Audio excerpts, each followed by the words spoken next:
So this video is going to talk about the beginning steps of creating a process design kit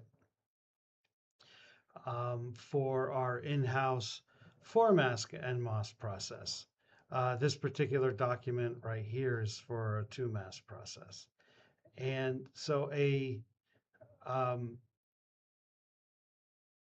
try to give a brief interview over all the topics that'll go over in this video, but you might not understand everything in one go. So let's just start with our 4-mask process, where we have a diffusion, we have a contact cut, and then we have metal. This is just the resistor. What's not shown is the gate oxide. And so in this process, it's backwards for some things. You first do the source and drain diffusions, right? Then you do the gate oxide, then you do the contacts, and then the metal, where in a modern CMOS process, you grow the gate oxide, then put down a polysilicon, and then do an implant, right? So this is pretty old school, but it has the advantage of being really simple, and you can get a fast turnaround for whatever you happen to be working on. So I can swap out a layer in the gate oxide, and 4 masks later, we can be testing transistors with whatever we controlled. Right? If you use the CMOS process, that's the bare bones is 7 masks. So if you're trying to do the research on one layer and how does it act in a transistor, it takes quite a bit of effort to get that to go. And of course, if you can work on your gate oxide without photolithography at all, that would be better. But this is our in-house process. We've been doing it, probably close to 30 years now. But now we're able to start to do research on advanced materials, substituting this with hafnium oxide or quantum dot layers. Right? So it's not enough just to draw a mask and see what happens. You really need to do logic devices. You need to control the width and the length of your transistors to make sure it works. Now, what length? What width? Well, you use something called SPICE to model it before things are made. So then we jump into that right now. So this process design kit, we want to use open source tools so that anybody can use it regardless of how much funding you have. And you can just download this virtual machine from Tiny Tapeout, and all the open source tools are installed for you, and it's great. So it also comes with the Skywater 130 nanometer process. So what I've done so far is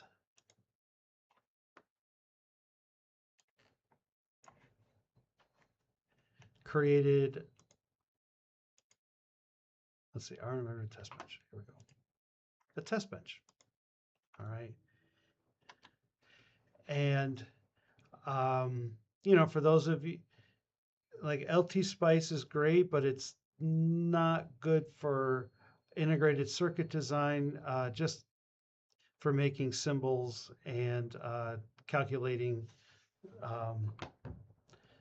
the drain and source areas for capacitances. So what we have is a transistor here, and this is just one of the most simple things you can make, is a resistively loaded inverter. If I double click here, you can see I have a SPICE model name, and then I have a length of width of 20 and a length of 10 microns. All right. Now, as opposed to other tools, you end up writing the SPICE commands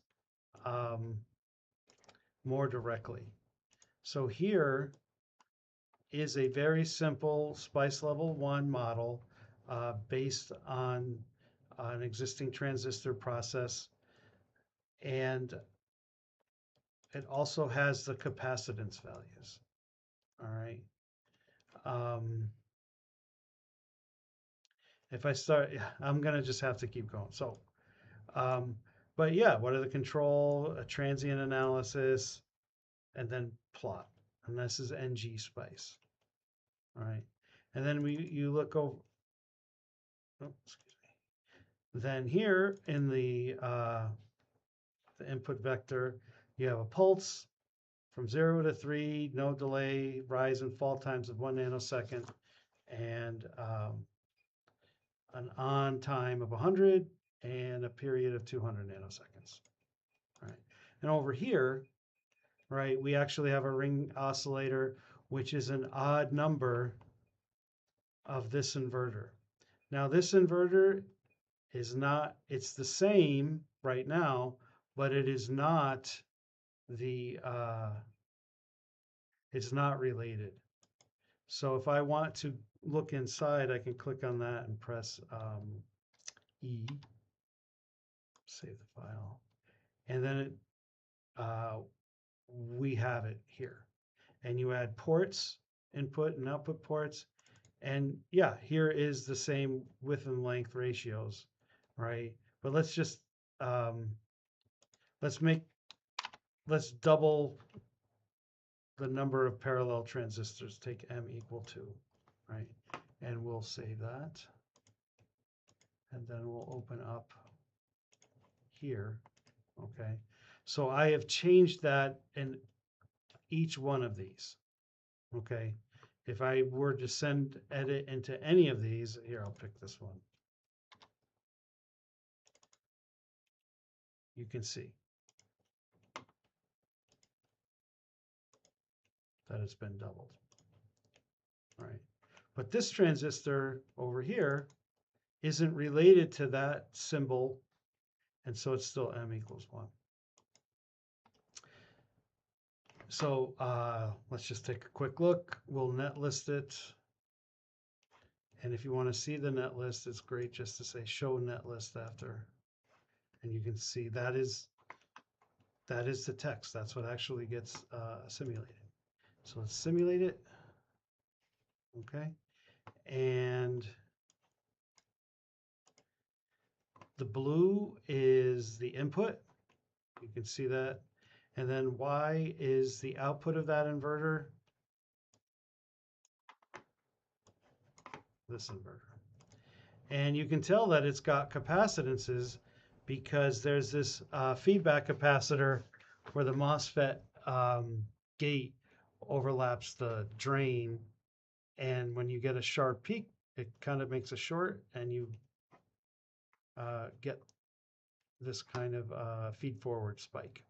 All right. You can also tell it has capacitances because it's taking a finite amount of time to charge and discharge.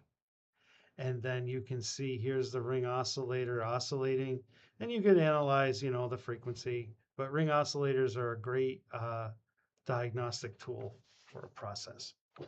So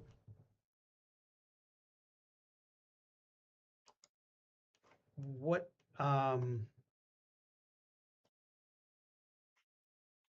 so if I wanted to explore, oops, you know, what would it look like? I'll just, you know, have M equal to 10. So now I've got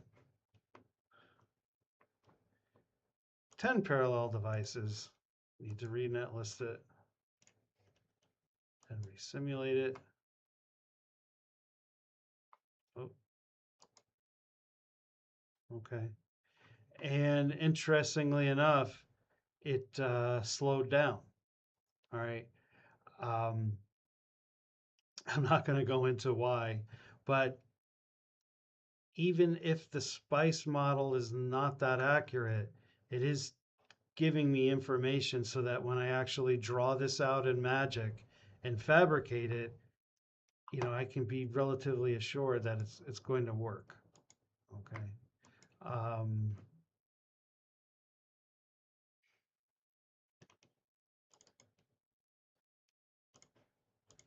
So let's go back to one. But what's happening is that this is driving the next stage, and the capacitance, because now it's so bigger, is much bigger, the gate capacitance is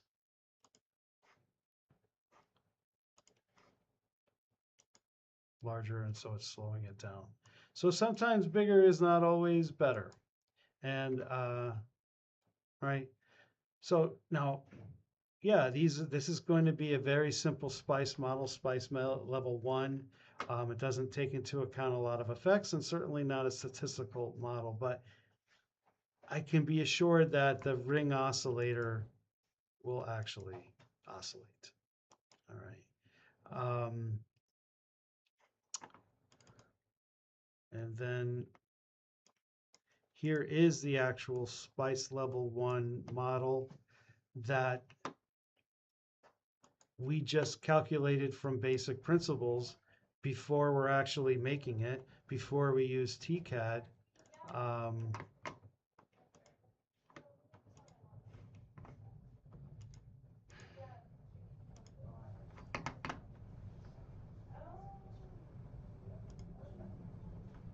Okay, 1 second.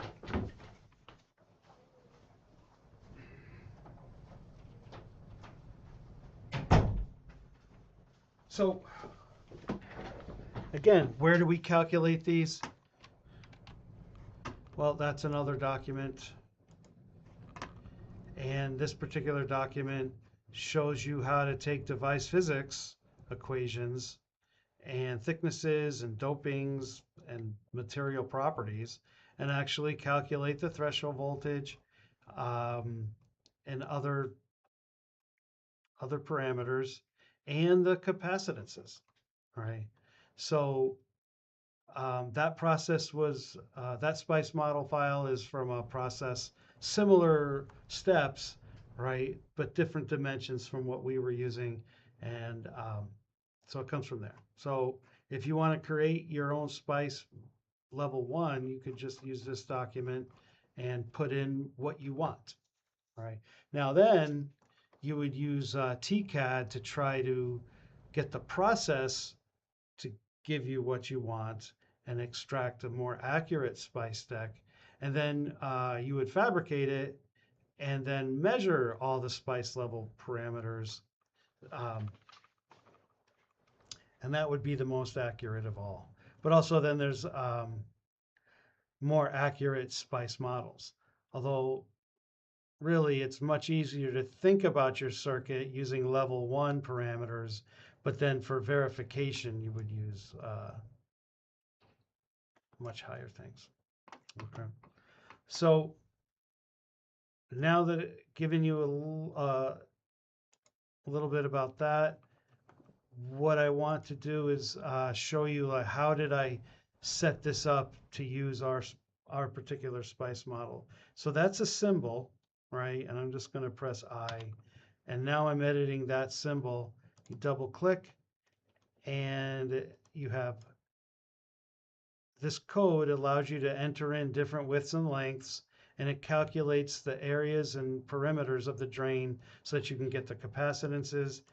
That tells it to use a particular SPICE model. And this is whenever you add a new transistor, this is what it'll come up with automatically. And where did I get that?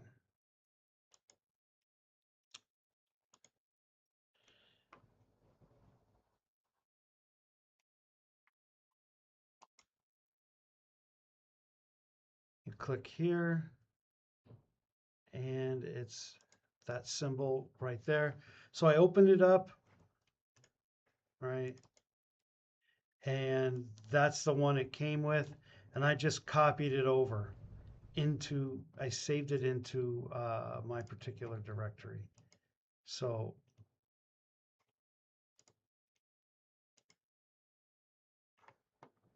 this is the one that I modified, right? So you just copy it over into your directory. And if you can't find your current directory, just press your current directory and it's right there. Okay, so that's the symbol version.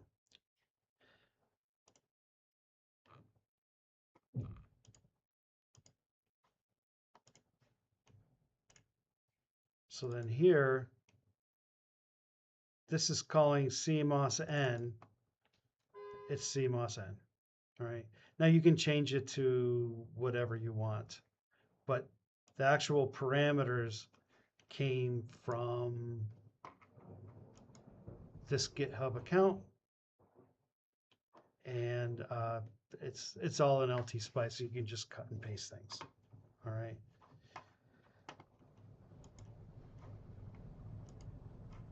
Now, a little bit more about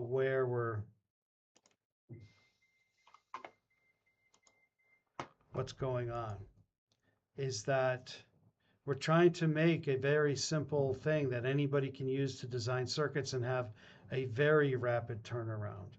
So this is kind of like our work from, a long time ago, where we had a CMOS process that we had somebody else fabricate for us. And we had things pre-laid out, and all students had to do is draw the final metal layer, right? And it would take about 12 weeks for these circuits to come back. And even with, just these transistors and this connection grid, we're able to do quite a bit. Now, that particular process, I'm sure, exists somewhere, except it's expensive for a university to do. Before, it was free through MOSBius. But we had students do that.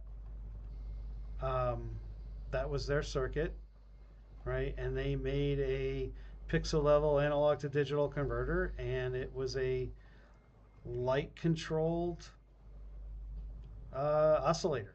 So the higher intensity of the light, the faster it went, which then you could digitize.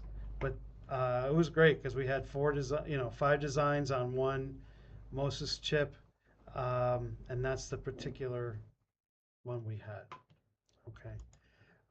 We had somewhat done this for a CMOS process, and here is a process design kit. Like there's these design rules for when you create the images that will get fabricated, and you have minimum widths and spacing and all of that. And this was for our in-house 7-mask process. The thing is that took all semester long, and it was very expensive. And so from a learning perspective, it was just too expensive. Better to keep it simpler. Okay. Now, another thing, like let's talk about being aspirational. Through tiny tape out, which is Skywater 130 nanometer, a researcher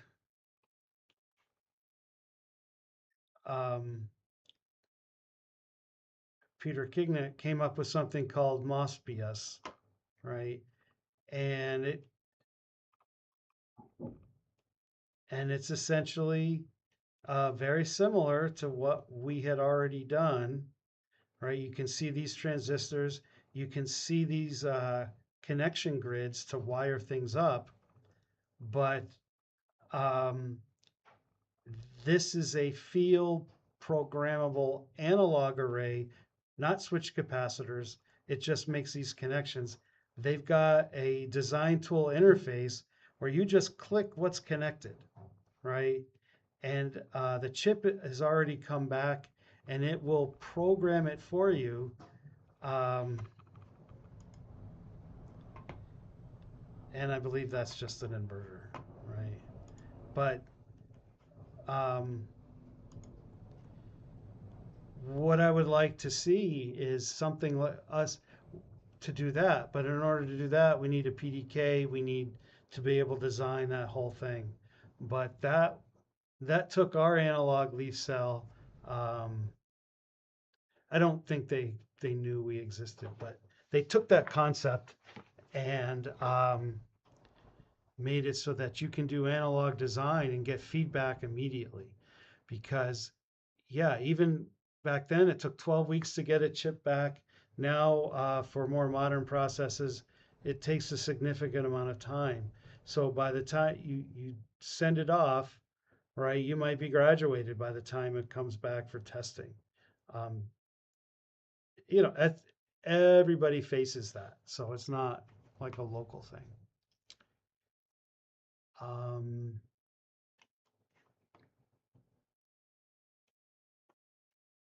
so yeah, what would be the next steps is that, yeah, for this, right? Um, we have a spice simulator working. We can control lists and lengths and get our functionality. What we don't have is an integrated environment with magic to lay it out, which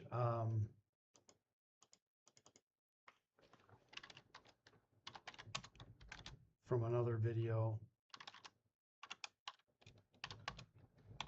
This is all set up for Skywater 130 and is based on educational materials provided by Tiny Tape Out. But if I go here into Xschem,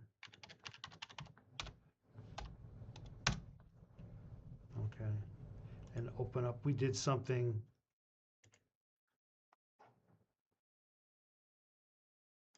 Oh, where'd it go?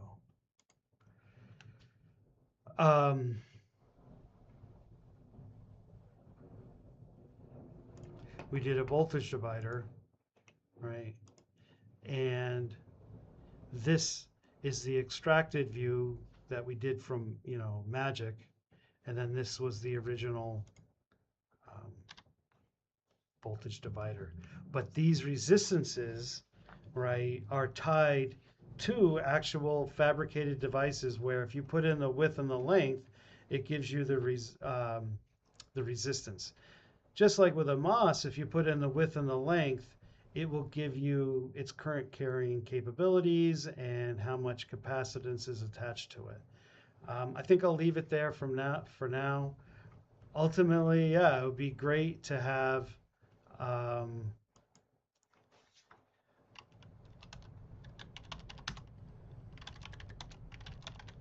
you know, the next steps are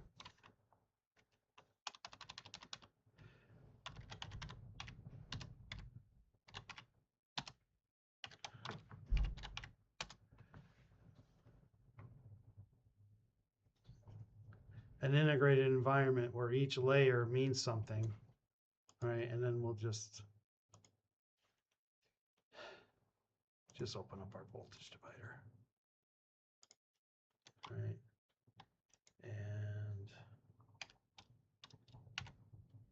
And so that these layouts, right, of resistances correspond to layers that then can be a circuit simulator can be extracted from. All right, so that's where we're headed. And then the idea is that anybody could do a design. We could have designs that are kind of pre-done and you just have to etch the final metal layer. And that, you know, ultimately we want to be able to dice up people's designs, put them in a wire bonder and send them back to you. So not today, but one day.